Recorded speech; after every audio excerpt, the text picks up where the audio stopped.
ఇదే వీళ్ళ ముగ్గురు ఫోటోలతో ముఖ్యమైన అంశాలు అని అంటూ ప్రతి ఇంటికి పంపించిన ఈ పాంఫ్లెట్ లో వీళ్ళు చెప్పిన అంశాలు రైతు రుణమాఫీపై మొదటి సంతకం చేస్తాను అని అన్నాడు.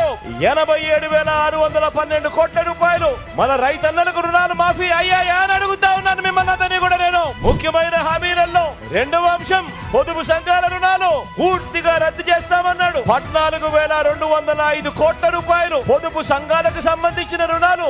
ఇందులో కనీసం ఒక్క రూపాయి అయినా చేశాడా అని అడుగుతా ఉన్నాను.